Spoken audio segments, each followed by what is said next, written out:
In your estimation and the clients that you've spoken to, how many of them do you find choose different things? So, for example, some people want the magic in life. Some people want financial goals. How many more people are you finding that it's really the magic that they're after and not the money? I'd say 100% of them. Like, no one's really after money, right? Because money is just a means to an end, right? It's like saying that your goal is the process, right? Money is just one currency in the whole thing, right? It's like money just gives you the ability to obtain things and gain access to services.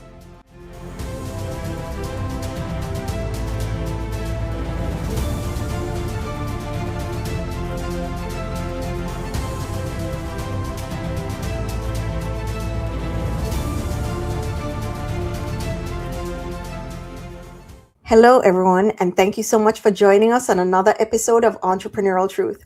On today's podcast, we have David Kinkade with us. David, thank you so much for joining us today. Yeah, thank you, Kesi, for having me. I appreciate it. Listen, this is going to be a great conversation. I want to start it out by asking you a little bit about who you are, who you serve, so our audience can get to know you. Sure. Today, I call myself a modern pilgrim and also a clarity coach, and I serve professionals in both their careers and also in their personal lives. I don't believe there's really any difference between the two. I coach them in gaining the clarity that they want and getting the confidence that they need to be able to take action in their lives for the future. Oh, and I want to dive in. So, how did you get clarity? How did you even get clarity to start this journey? Yeah, I think that's a wonderful question. I think any coach worth their weight would have had a path that leads in those directions. So, I had as you mentioned in our pre-talk, I have a deep past. I have a very deep past. So there's lots of depth to that history. But I think what's most important is that, I went through a brief period of homelessness, so I was really down on my luck in a lot of ways, and I went through a lot of things like addiction, and I really struggled for a long time, both with my personal identity and also my way in the world. And I'd had some terrible things happen, and so that kind of impacted me. But what I noticed is that I kind of came out of that by getting myself healthy. I dropped a bunch of weight, and I began I sold my Jeep, and I bought a bicycle, and I started biking everywhere. I trained for 6 triathlons during the same time that I lost 80 pounds, and got down to a more trim weight. And so all these things really fostered this excitement in my life, and I went back to school. And so what I noticed is I fell into this old pathway of performance, right? And I really began climbing the ladder. And I got really far. I mean, I became a civil nuclear trade analyst for the United States federal government. I was on a White House sponsored fellowship, the Presidential Management Fellows Program in the government to begin with. I became a diplomat to Indonesia. So I was on this trajectory of great status. And I just had a crash at some point where I realized that these people here in Indonesia are desperately poor in so many ways, and they have so much more joy and happiness than I do. And I was like, you know what? I need that. And all this that I have been getting and been working for isn't getting that for me. And so I decided to resign from the federal government, and I went on my own journey, and I learned a lot about how to really, I call it being based in my body, being based here and present, and creating a life that comes directly out of my wants and my needs and my desires in this beautiful life that we have. And so that began my journey of clarity, and is kind of the foundation thinking behind how I coach people today. Ooh, all right. There are multiple areas that we can juggle here, but let me ask you this. It took you getting to a point of relative success, right? Mm-hmm. In order for you to realize that that's not really what you wanted. That's But right. for those listeners that haven't gotten that level of success, they wouldn't be able to identify whether or not that's what they want or don't want. Yeah. How can someone identify before even going through all of that to save themselves the time? Mm-hmm. Well, you say relative success, and I love that you put that relative on there, right? Because it's only relative to what someone else or someone thinks that it should be, right? And this is where we start getting into the messiness that is our lives today. Most people are living a life that doesn't fit them. The problem isn't with whether or not they've accomplished enough to be successful or whether or not they've gotten there. It's that there is no there down that pathway for them. There is no there. You're not going to get to success down that road. See, I didn't feel like I was successful. Like when I ended up a puddle of tears on my floor one night, I just said to myself, I can't do it this way anymore. Right. So that wasn't a feeling of success. That was an external perception of success. Like other people could look at me and be like, wow, he's a diplomat for the government, blah, blah, blah. But that's not what my internal experience was. And so it doesn't matter what your internal experience is. If it's not bringing you what you want, maybe it's not the right path for you. And maybe it's time to reevaluate that and look at like, what is it about you that tells you that you're going down the right path? Because let's face it, a lot of us don't trust ourselves. Right. We don't trust ourselves to make the decisions that we know are going to bring us to where we want to be. And so that requires some change. Do you think that the reason we don't trust ourselves is sometimes we're hearing the calling, but then look on it at a different angle? Like, okay, I hear the calling, but it's not financially going to get me to where it is that I believe I need to be. Yes. So, this gets into like the outside inside worlds, right? Like so I think we're born as children into this like world where we're just like, just hungry for like knowing everything that there could be because we know absolutely nothing. And it's really where we should be still because we absolutely know nothing, right? We should remain in this like beautifully creative, curious space of just wonder and discovering it all. But we live in a world where we're told, we've been socialized and trained, and we even call it analytical thinking, right? Like why are we applying analytical thinking to our lives? You apply analytical thinking to like the economy or industry data, not to like, do I feel good in my life, right? That's not, you don't need analytical thinking for that, but that's how we've grown to be. And so we have all these like standards of measure. And a lot of them have to do with like amounts of money that we earn, types of possessions that we're in possession of, right? And so like those become external indicators that our internal happiness has arrived, and they don't match. I call this the gap. Like, like in the British underground tunnels, like the announcement is always like, mind the gap. And I say, yes, mind the gap in your life. Because the gap is between what you think should happen and what is happening. And so that's where suffering starts. Suffering, like that's suffering. And so we all just go through life thinking that suffering is a part of this because we keep believing that we're supposed to be somewhere, but that somewhere is never designed by us. It's designed by somebody else or something else. Ooh, okay, but what is it that makes you understand what happiness is? So for example, you saw what happiness looked like and you're like, well, you know what? That's what I want. Some people have never seen that. Yeah. Well, it's funny because even after I saw it, it took me a while to feel it. Right? Because you can see it, but that's their happiness. Like there's even a limitation on that because from a certain point of view, it doesn't look like happiness at all to me, right? Like they didn't have any of the things that I had, right? I had a great job with like a lot of status and I had a really high paying income, right? Like, and I got put up in like a really nice apartment. There was none of my staff that were living in an apartment as nice as mine, right? So like they had lesser than from a particular point of view. So I had to be able to feel it in and of myself. And that gets to the body. Right. I think like even professionals and in professional environments, we forget to start with the body. Who you are shows up in the body.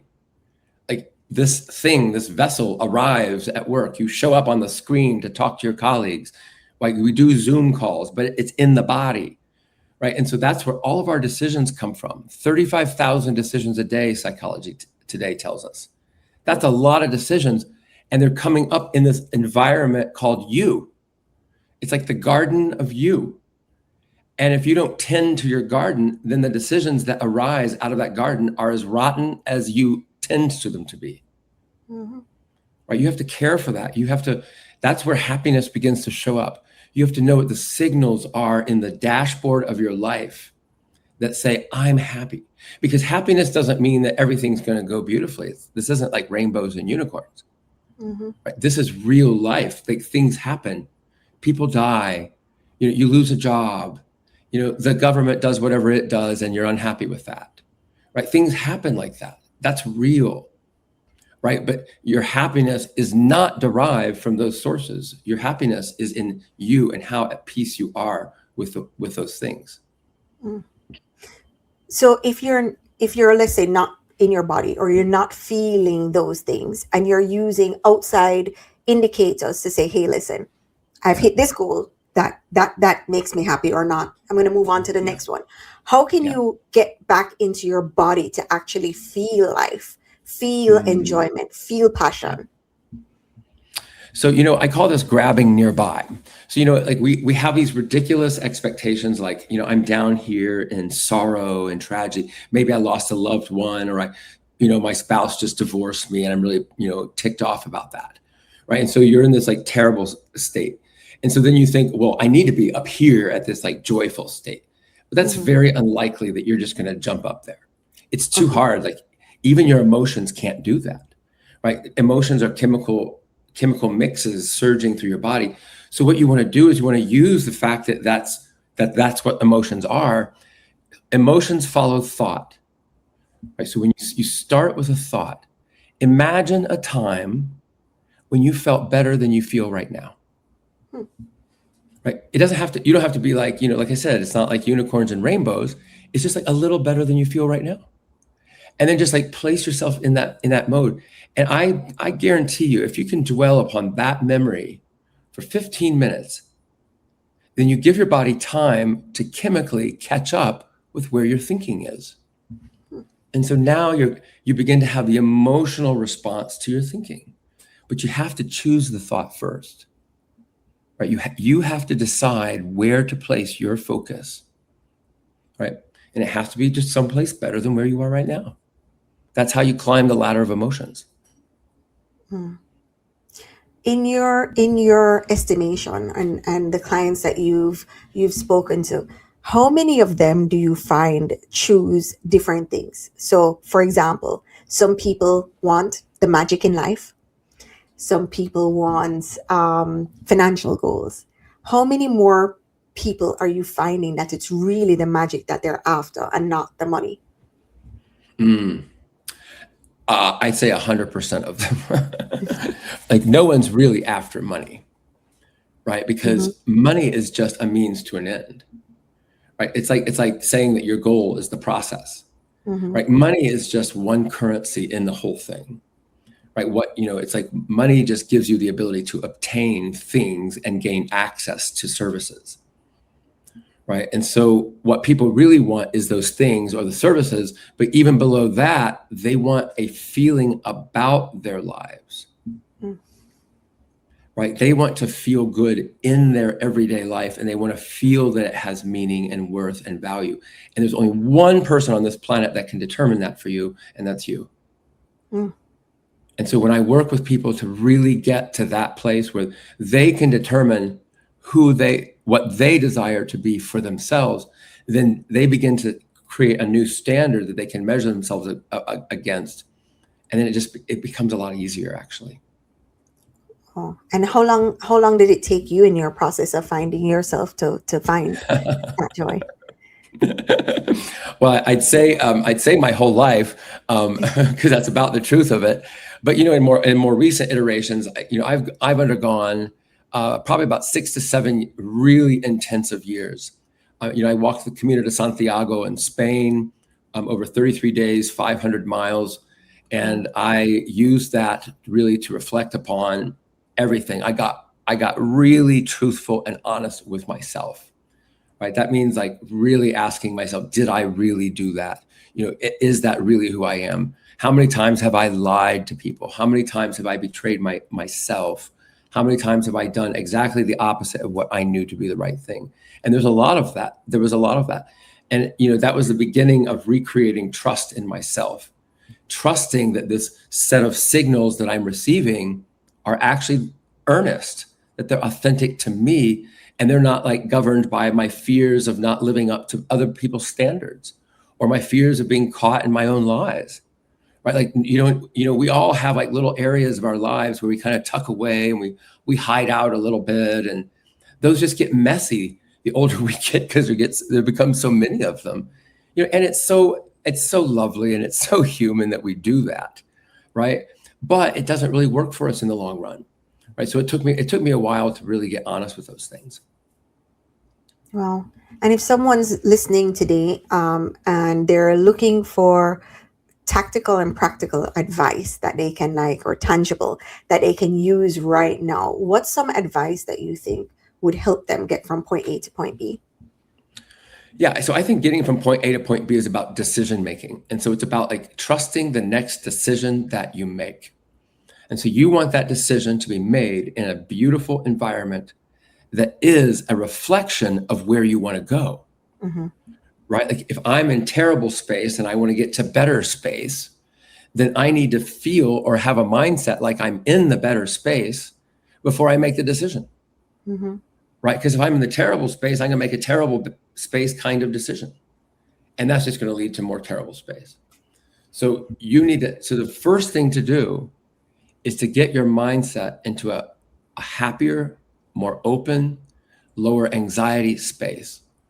We're like, anxiety is like, in my view, it's a pandemic, Mm-hmm. right? That is a pandemic. And we need to stop it, just cut it out. We need to like take a big breath in through the nose, hold it 4 at the top, breathe out on 8. That's just a simple way of just bringing your anxiety down a little bit. And each increment that you can bring that down, each increment that you can raise the positivity in your mindset, that is the space you need to be in to make your next decision. So your focus, practically speaking, needs to be on getting yourself feeling better, literally.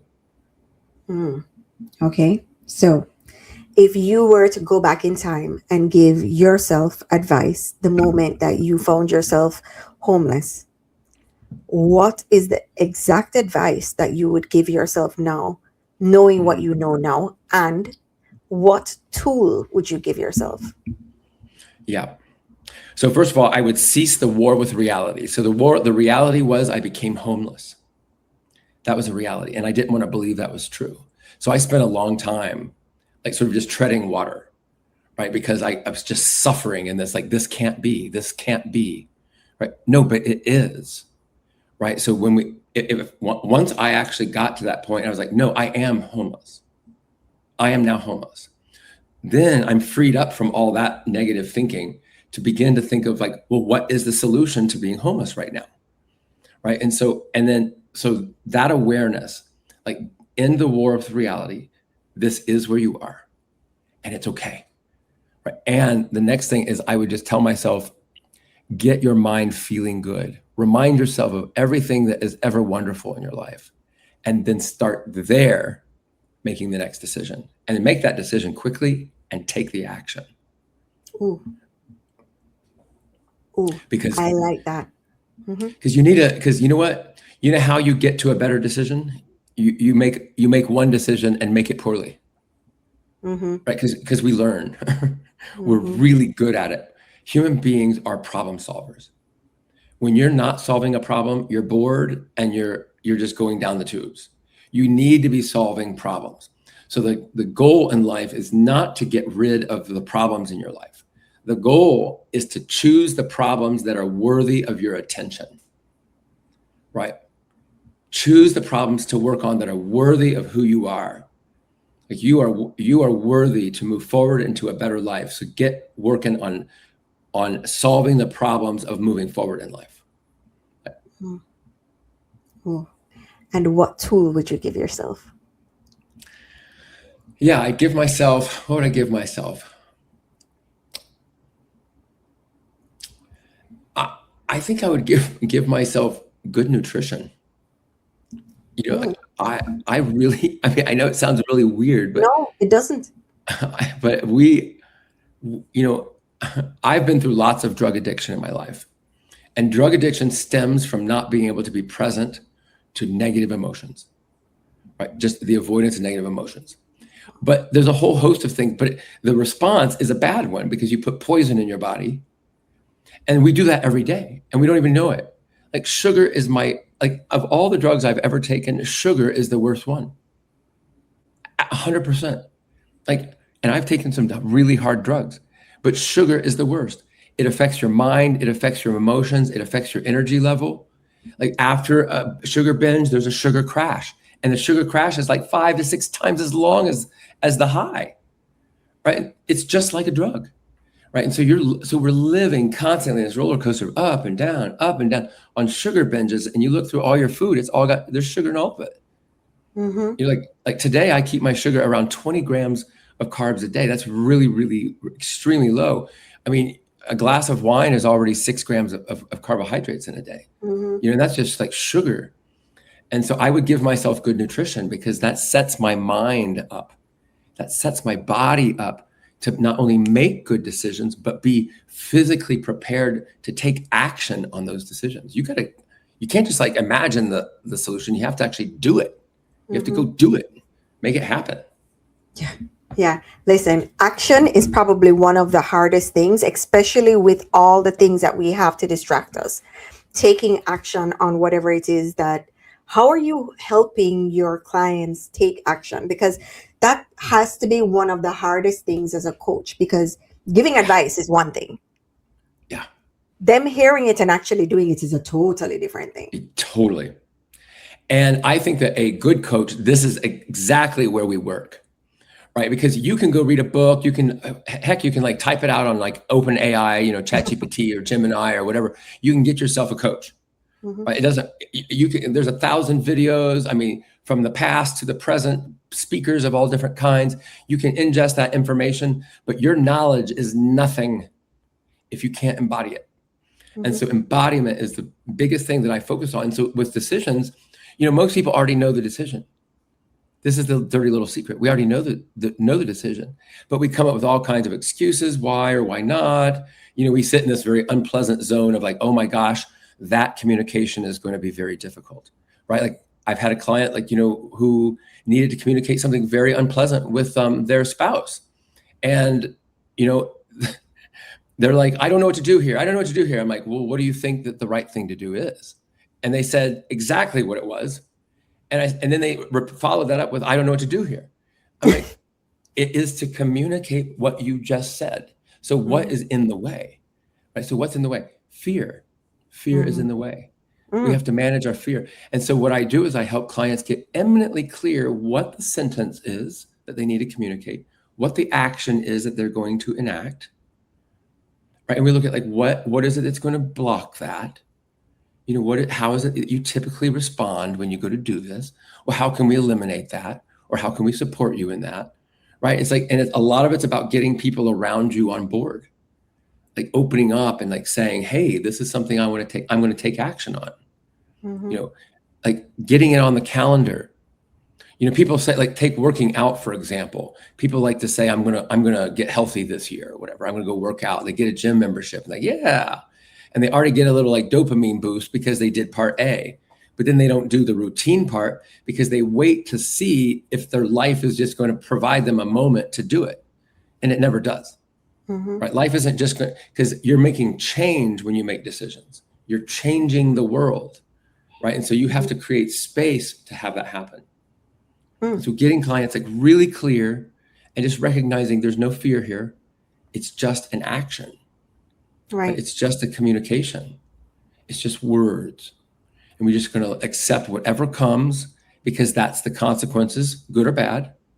And then there's a decision to make about that. And that's how we progress through life. And by the way, the more action that we get into, the more practice that we have at getting into action and the easier it gets. Yeah, absolutely. It's the first step that's always the hardest, eh? Yes. So isn't that like a line from a country music song? Yeah, I think so. I believe so. But it's true. It is. It really is. And I know at the beginning of the conversation, we spoke about the intertwining of your personal life and business and how, each of them, like it's one thing. Can you explain to me how working out and being fit and being healthy affects your business? Oh gosh, yeah, 100%. So if I'm not doing those things, if I'm not caring for my body in those positive ways, then I'm not in the mental mindset. I don't have the energy. Like it's amazing. I'm 55 years old, and post 50, you start to really notice things like energy loss in your day, and I can so impact the amount of energy I have just by caring for my body better, just by feeding myself better food. On that alone, like when I removed sugar, once I got past all the jonesing for sugar, it was amazing how much more energy I felt. And so the clarity that comes as a result of that, I feel more optimistic. When bad things happen, which invariably do in business, I don't take them as hard. I can emotionally handle them, right? And I am able to course correct and make a new decision. And so I also feel fully aligned with who I am as a person. My brand is a lot about like caring for the whole of self, having integrity, being honest with oneself, creating clear action, clear decision making, and taking action. Mm-hmm. And that's my process. And so I'm living that process. And that's, body and well-being is the core foundation of that entire process. Because if the vessel's not feeling well, none of the rest of it's gonna come out of that very well. Mm-hmm. Mm-hmm.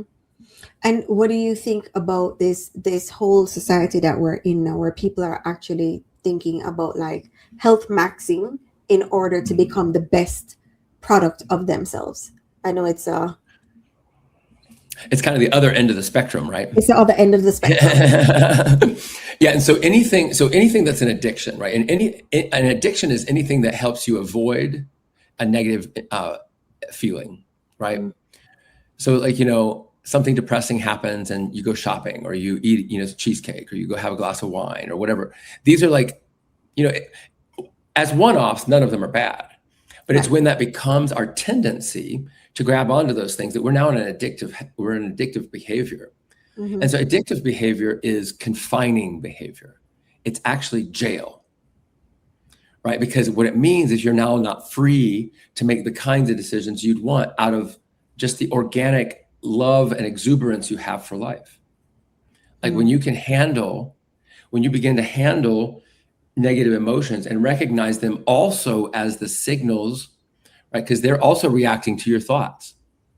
I had a man recently share that how wonderful it was have had this father who encouraged him to take part in legislative affairs, and how wonderful his father was. And he was beaming. And then like 5 minutes later, he was almost in tears talking about how difficult it was for him to have lost his father.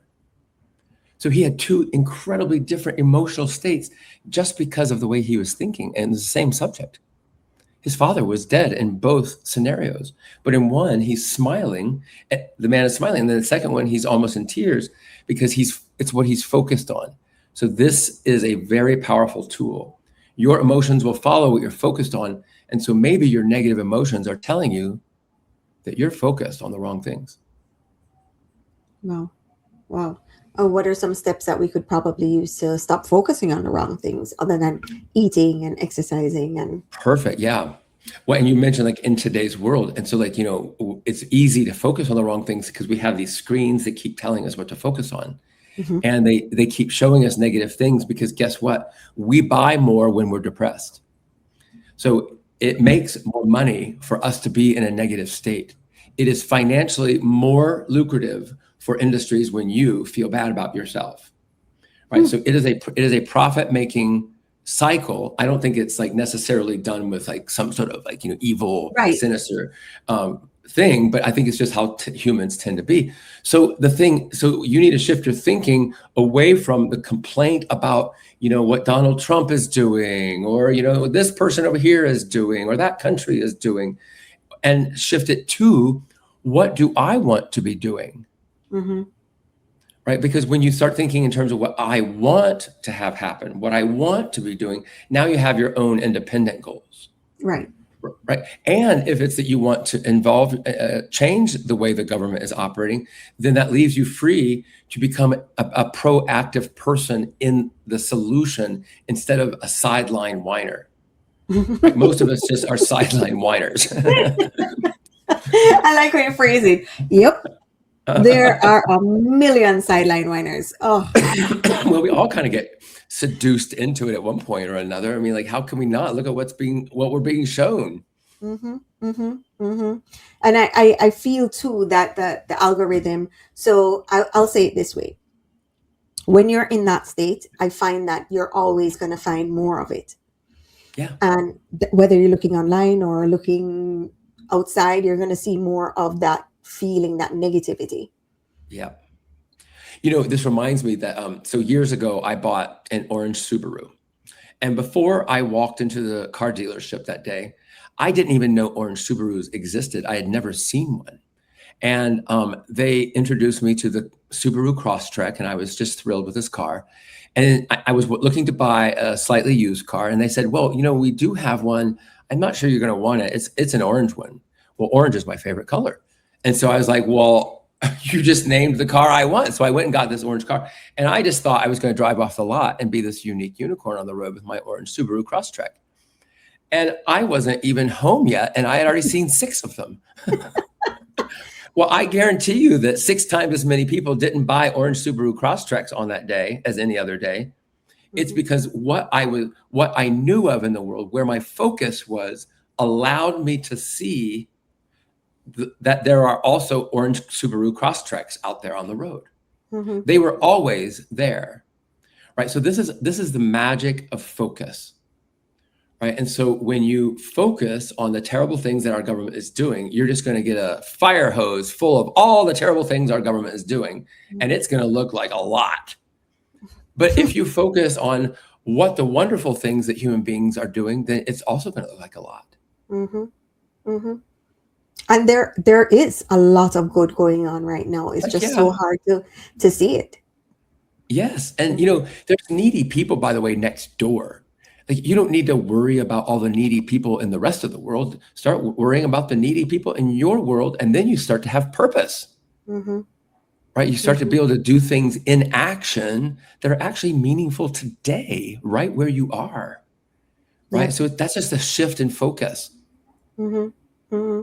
Yeah, I hear it all the time. You know, I have friends that speak about it, you know, that they really want to make change, that they really want to do different things in life, and they want to give and all of these different things. And then in the same breath be bombarded by the news. And then I'm like, but I remember we were just speaking about, but then they can't even focus on the thing that they had been speaking about doing because they're so consumed with all the things that they're focusing on. That's right. And that's what I do a lot with my clients, actually, is get all that other noise out of the way. Mm-hmm. Right. And you can ask them, you know, some really amazing questions, like, you know, getting someone down to like what their actual complaint is.